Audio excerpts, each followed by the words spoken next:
Hello বন্ধুরা, welcome back to my channel. কেমন আছেন আপনারা সবাই? আশা করি আপনারা সবাই খুব ভালো আছেন। বন্ধুরা, আজকে আবারও নিয়ে হাজির হলাম কিছু দুর্দান্ত কিচেন টিপস নিয়ে, যেগুলো জানা থাকলে আপনাদের প্রত্যেকটি কাজ খুব সহজ হয়ে যাবে। নিজের জন্য টাইম বাঁচিয়ে অনেক সাশ্রয়ও করে নিতে পারবেন। তো চলুন চটপট করে আজকের ভিডিওটি শুরু করা যাক। বন্ধুরা, শীতকালে আমাদের স্কিন প্রচুর রুক্ষ হয়ে যায় আর সবচেয়ে বেশি পা ফাটার প্রবণতা দেখা যায়। তাই তো বন্ধুরা, আমরা পায়ের যত্নটা একটু বেশিই নিই, তা সত্ত্বেও কিন্তু আমাদের পা ফেটে যায়। বন্ধুরা, এখানে একটা ভুল আমরা করে থাকি। কি ভুল করে থাকি সেটা আমি বলছি। তার আগে বলি বন্ধুরা, রাত্রেবেলায় ঘুমানোর সময় আমরা পা ভালো করে ধুয়ে মুছিয়ে পরিষ্কার করে নিই, তারপরে ভ্যাসলিন, বোরোলিন বা অনেকে ক্র্যাক ক্রিম লাগিয়ে থাকি বা বিভিন্ন রকমের ক্রিম কিন্তু আমরা লাগিয়ে থাকি। তারপরে আমরা কি করি, এই পায়ের মধ্যে মোজা পরে নিই, কারণ ঠান্ডা প্রচুর লাগে, পায়ে বেশি ঠান্ডা লাগে। আর ঠান্ডা লাগলে কিন্তু আমাদের ঘুম আসে না, পাটা ঠান্ডা থাকলে ঘুম কিছুতেই আসে না, তাই আমরা মোজা পরে নিই। কিন্তু বন্ধুরা, পায়ে ক্রিম লাগানোর পরে আমরা যদি মোজা পরে নিই, তাহলে সেই ক্রিমটা আর কোনো রকম কোনো ওয়ার্ক করবে না। কারণ বন্ধুরা, মোজার ফ্যাব্রিকটা নাইলনের হয়ে থাকে, যার ফলে ক্রিমটাকে মোজা অ্যাবজর্ব করে নেয়। ক্রিমটা স্কিনে অ্যাবজর্ব হতে পারে না।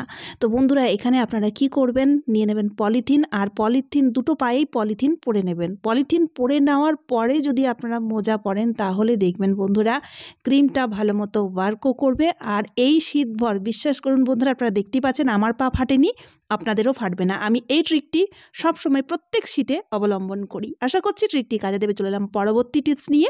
বন্ধুরা, আমরা যখন বিয়ে বাড়ি যাই, তখন দেখবেন বন্ধুরা, বিভিন্ন রকমের চুড়ি, বালা এগুলো আমরা ক্যারি করে থাকি। আর বিশেষ করে এই কাঁচের চুড়িগুলো ক্যারি করা একটু মুশকিল হয়ে যায়, কারণ একটু কোথাও ধাক্কা পেলে বা হাত থেকে পড়ে গেলে ভেঙে যায়। তো এই চুড়িগুলোকে আমরা কিভাবে ক্যারি করব, তারই একটি দারুণ আইডিয়া। বন্ধুরা, নিয়ে নেবেন মোজা, যে কোনো মোজা নিলেই হবে। আর মোজাটাকে প্রথম উল্টো করে নিতে হবে। উল্টো করে নেওয়ার পরে মোজাটাকে আমি হাতে পরে নিয়েছি। এবার আমি কি করব, চুড়িগুলোকে হাতের মধ্যে রেখে এবার কি করব, মোজাটাকে সোজা করে নেব। মোজাটাকে সোজা করার সাথে সাথেই দেখবেন চুড়িগুলো মোজার ভেতরে ঢুকে যাবে। এবার কি করব, মোজার মুখটাকে এভাবে উল্টে দেব। এতে কি হবে, চুড়িগুলো খুব সুন্দর মতো সেট হয়ে যাবে, মোজাটাও ফিক্স হয়ে যাবে। যার ফলে বন্ধুরা, এই চুড়ি আপনারা যেখানে খুশি সেখানে ক্যারি করে নিয়ে যেতে পারেন, একটুও ভাঙবে না, ফাটবে না, মোজার সাহায্যে প্রোটেক্ট থাকবে। আশা করছি আইডিয়াটি ভালো লেগেছে। চলে এলাম পরবর্তী আইডিয়া নিয়ে। বন্ধুরা, আমরা প্রত্যেক দিন ঘুমানোর সময় মশারি টাঙিয়েই ঘুমাই, আর মশারি টাঙিয়ে ঘুমানো দরকারও। কিন্তু বন্ধুরা, এক্ষেত্রে একটা সমস্যা হয়, ঘুমের ঘরে বা আমরা যখন ঘুমন্ত অবস্থায় থাকি, তখন দেখবেন বন্ধুরা, হাত পাগুলো ঘুমন্ত অবস্থায় মশারির গায়ে লেগে যায়, আর সেই সুযোগে মশাগুলো কামড়াতে থাকে। বন্ধুরা, আমার সাথে, আমার ছেলের সাথে এই সমস্যাটি সবচেয়ে বেশি হয়ে থাকে। তো বন্ধুরা, তার জন্য কি করতে হবে, একটা আইডিয়া আমি আপনাদের সাথে শেয়ার করছি, দারুণ কাজে দেবে। তো তার জন্য কি করতে হবে, নিয়ে নিতে হবে গায়ে মাখা সাবান। এবার সাবানটাকে না একটু ভিজিয়ে নেবেন। ভিজিয়ে নেওয়ার পরে এই সাবানটিকে মশারির গায়ে রাব করে নিতে হবে, মানে লাগিয়ে নিতে হবে। খুব বেশি সাবান লাগানোর প্রয়োজন নেই, শুধুমাত্র এভাবে হালকা করে লাগালেই হবে। সাবানের যে উগ্র গন্ধ, মানে সাবানের গন্ধ তো আমাদের ভালো লাগে, কিন্তু মশাদের সহ্য হয় না। যার ফলে কি হবে বন্ধুরা, মশারি টাঙিয়ে ঘুমালে হাত পা যদি মশারির গায়ে লেগেও যায়, তাহলে সেক্ষেত্রে বন্ধুরা মশা কিন্তু আর কামড়াতে পারবে না, কারণ এই মশারির ধারে কাছে কিন্তু মশা আর ভিড়বে না। তাই বন্ধুরা, আশা করছি এই আইডিয়াটিও আপনাদের দারুণ কাজে দেবে। তাই ভিডিওটি শেয়ার করতে ভুলবেন না। আর আপনারা কে কোথা থেকে ভিডিও দেখছেন অবশ্যই আমাকে কমেন্টের মাধ্যমে জানাবেন, তাহলে আমি জেনে খুব খুশি হব। চলে এলাম পরবর্তী আইডিয়া নিয়ে। বন্ধুরা, আমরা যে এরকম ধরনের ক্লাচেরগুলো ইউজ করে থাকি, দেখবেন বন্ধুরা, কিছুদিন ইউজ করার পরে ক্লাচেরগুলো ভেঙে যায়। ভেঙে যাওয়ার কারণটা হচ্ছে, ক্লাচারের যে স্ক্রুটা দেখতে পাচ্ছেন, সেই স্ক্রুর মধ্যে জং ধরে যায়। জং ধরে যাওয়ার ফলে ক্লাচারগুলো ভেঙে যায়। স্ক্রুটা ছেড়ে গেলেই ক্লাচারটা ভেঙে যায়। তো তার জন্য বন্ধুরা, একটা ছোট্ট আইডিয়া শেয়ার করছি। ক্লাচার কিনে আনার সাথে সাথে এই কাজটি করবেন। নিয়ে নেবেন nail polish. Transparent nail polish হলে খুব ভালো। আমার কাছে ছিল না, আমি লাল কালারের নেল পালিশ আমার কাছে ছিল, আমি এটা দিয়ে দেখাচ্ছি। স্ক্রুর মধ্যে নেল পালিশ লাগিয়ে দেবেন। স্ক্রুর মধ্যে নেল পালিশ লাগিয়ে দিলে কিন্তু আর স্ক্রুর মধ্যে কোনো রকম কোনো জং ধরবে না, আর জং না লাগলে ক্লিপগুলোও ভাঙবে না, দীর্ঘদিন চলবে। চলে এলাম পরবর্তী আইডিয়া নিয়ে। বন্ধুরা, সকাল সন্ধ্যা চা না হলে কিন্তু আমাদের চলে না। বিশেষ করে শীতকালে চায়ের চুমুক ছাড়া আমাদের সকালটাই শুরু হয় না। কিন্তু বন্ধুরা, চা ছাকার সময় দেখবেন একটু আধটু চা মেঝেতে পড়ে যায়। অনেক সময় আমরা ইগনোর করে দিই, যার ফলে দেখবেন পিঁপড়ে উঠে যায়। আর তাছাড়া মোছামুছি বা পরিষ্কার করারও কিন্তু একটা ঝামেলা থেকে যায়। তাই বন্ধুরা চা ছাকার সময় একটা ছোট্ট ট্রিক আমি আপনাদের বলে দিচ্ছি কি করবেন। নিয়ে নেবেন কিচেন টাওয়েল বা যে কোনো ধরনের কাপড় নিলেও হবে। এবার কি করবেন, চা ছাকার আগে অবশ্যই এভাবে বিছিয়ে দেবেন। এতে কি হবে বন্ধুরা, একটু আধটু চা পড়ে গেলেও কিচেন টাওয়েল বা কাপড় শুষে নেবে, যার ফলে কি হবে, মেঝেটা নোংরা হবে না আর পরিষ্কার পরিচ্ছন্ন করার কোনো ঝামেলাও থাকবে না। আমি এখানে ইচ্ছে করে একটু চা ফেলে দিয়েছি, কারণ আমি আপনাদের দেখাবো। চলুন দেখা যাক। কিচেন টাওয়েলটা উঠিয়ে এই যে দেখতে পাচ্ছেন একদম পরিষ্কার। এবার টাওয়েলটিকে একটু জল দিয়ে ধুয়ে পরিষ্কার করে নিলে পরিষ্কার হয়ে যাবে। চলে এলাম পরবর্তী আইডিয়া নিয়ে। বন্ধুরা, আমরা যখন বাজার থেকে ফুলকপি কিনে আনি, অনেকে সরাসরি বাজার থেকে ফুলকপি কিনে এনে ফ্রিজে রেখে দেয়, বা অনেকে ফুলকপি সরাসরি কেটে রান্না করতে শুরু করে দেয়। কিন্তু বন্ধুরা, ফুলকপির মধ্যে থাকে সাদা সাদা ছোট ছোট পোকা, যেগুলো আমরা খালি চোখে বা আমরা চোখে দেখতেই পাই না। তো বন্ধুরা, ফুলকপি আনার পরে অবশ্যই এই কাজটি করবেন, ঝাঁঝরির সাহায্যে আগুন দিয়ে ফুলকপিটাকে সেঁকে নিতে হবে। এতে কি হবে, পোকাগুলো মরে ঝরে পড়ে যাবে। তারপরে এই ফুলকপি আপনারা ফ্রিজে রাখলে ফ্রিজেও রাখতে পারেন বা কেটে সবজিও করতে পারেন। এখানে আমি আপনাদের দেখাচ্ছি ছোট ছোট 2-3টে পোকা কিন্তু ছিল, যেগুলো পুড়ে মরে পড়ে গেছে, ঝরে পড়ে গেছে। আর বন্ধুরা, এইভাবে হালকা একটু ফুলকপি সেঁকে নিলে টেস্টের কোনো ফারাক পড়ে না, বরঞ্চ উপকারী হয়, পোকাগুলো মরে যায়। তাই ফুলকপি আনার পরে অবশ্যই ট্রিকটি অবলম্বন করবেন। চলে এলাম পরবর্তী আইডিয়া নিয়ে। তো বন্ধুরা, আমি একটা পাত্রে নিয়েছি গমের আটা। বন্ধুরা, আমাদের মধ্যে অনেকেই রয়েছে যাদের গমের রুটি খেলে গ্যাস অম্বলের মতো সমস্যা হয়। আর তাছাড়া বন্ধুরা, অনেকেরই অভিযোগ রয়েছে রুটি তৈরি করলে রুটি ফোলেও না, রুটি নরমও হয় না। তো বন্ধুরা, তার জন্য শুধুমাত্র একটা ট্রিক বলে দেবো। তো এখানে দেখুন বন্ধুরা, একটা পাত্রে আমি জল গরম করতে বসিয়ে দিয়েছি, অল্প একটু লবণ দিয়েছি, জলটাকে ভালোভাবে ফুটিয়ে নিতে হবে, ঠিক আছে। এবার বন্ধুরা, এই গরম জল দিয়ে এই ফোটানো জল দিয়ে আমরা আটা মেখে নেব। তো বন্ধুরা, শীতকালে হাত দিয়ে আটা মাখতে আমাদের প্রত্যেকেরই অসুবিধা হয়। আর তাছাড়া বন্ধুরা, অনেক সময় হাত ফাত কেটে গেলেও হাত দিয়ে আটা মাখতে খুবই অসুবিধা হয়। তো সেক্ষেত্রে বন্ধুরা, নিয়ে নেবেন একটা বেলন।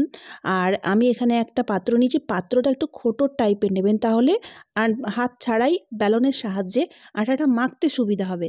এবার দেখুন বন্ধুরা, আমি এই গরম জলটা অল্প অল্প একটু করে দিচ্ছি, একবারেই পুরো সব গরম জল দেবেন না, অল্প অল্প একটু করে দেবেন। আর এই বেলনের সাহায্যে এইভাবে নাড়তে থাকবেন। তো দেখুন বন্ধুরা, এভাবে আমার আটাটা কিন্তু বেশ 50% মাখা হয়ে গেছে। এবার একটু ঠান্ডা করে নেব। ঠান্ডা করে নেওয়ার পরে হাত দিয়ে যেভাবে আমরা আটা মাখি সেভাবে মেখে নেব। আর কিন্তু আমাদের বেশি হাত লাগানোর প্রয়োজন পড়বে না, হাত দিয়ে একটু ডলে নিলেই আটা মাখা রেডি হয়ে যাবে। তো বন্ধুরা, এভাবে আটা মেখে রুটি করলে কোনো রকম কোনো গ্যাস অম্বল তো হবেই না। তাছাড়া বন্ধুরা, ফোলা ফোলা রুটি তৈরি হবে, প্রত্যেকটি রুটি খুব নরম হবে। আমি আপনাদের করে দেখাবো। আরেকটি ট্রিক আমি আপনাদের বলে দিচ্ছি। অনেক সময় হয় বন্ধুরা, আমরা রাত্রিবেলায় আটা মেখে রাখি, সকালবেলায় তাড়াহুড়ো থাকে, বা অনেক সময় সকালবেলার বেঁচে যাওয়া আটা আমরা ফ্রিজে রেখে দিই। তখন কি হয়, আটাটা খুব শক্ত হয়ে যায় বা আটার মধ্যে কালো কালো আস্তরণ পড়ে যায়। তো সেক্ষেত্রে বন্ধুরা, অল্প একটু তেল লাগিয়ে দেবেন আটার গায়ে, তাহলে সেই আটার মধ্যে কোনো রকম কোনো কালো কালো আস্তরণও পড়বে না, আটাটা নরম থাকবে। আমি বন্ধুরা সন্ধেবেলায় এসে গেছি, রুটি করে দেখাবো। তো দেখতেই পাচ্ছেন, প্রথমে আটাটাকে দেখাই। আটাটা নরম হয়ে রয়েছে, আটার মধ্যে কোনো কালো দাগও বসেনি। এবার আমি তৈরি করব রুটি, যার জন্য আমি লেচি কেটে নিচ্ছি, ঠিক আছে। তো দেখুন বন্ধুরা, আমরা যখন রুটি বেলি, অনেক সময় দেখা যায় আটাটা না বেলনের মধ্যে বারবার লেগে যায়, যার ফলে কি হয়, গোল রুটি বেলা যায় না, রুটি বেলতে অসুবিধা হয়, খুব সমস্যার সৃষ্টি হয়। তার জন্য বন্ধুরা, একটা ট্রিক আমি আপনাদের বলে দিচ্ছি। তো যখন বন্ধুরা এরকম সমস্যা হবে, তখন আপনারা এই ট্রিকটি ফলো করবেন। বেলনটাকে 30 সেকেন্ডের মতো সেঁকে নিতে হবে। তো বন্ধুরা, খুব বেশি সেঁকার দরকার নেই, শুধুমাত্র 30 সেকেন্ডের জন্য সেঁকে নেবেন। তারপরে বন্ধুরা, এই বেলন দিয়ে যখন আপনারা রুটি বেলবেন, একটাও রুটি কিন্তু আর বেলনের মধ্যে লেগে যাবে না, পারফেক্ট গোল রুটি তৈরি হবে। তাই বন্ধুরা, আশা করছি এই ট্রিকটিও আপনাদের দারুণ কাজে দেবে।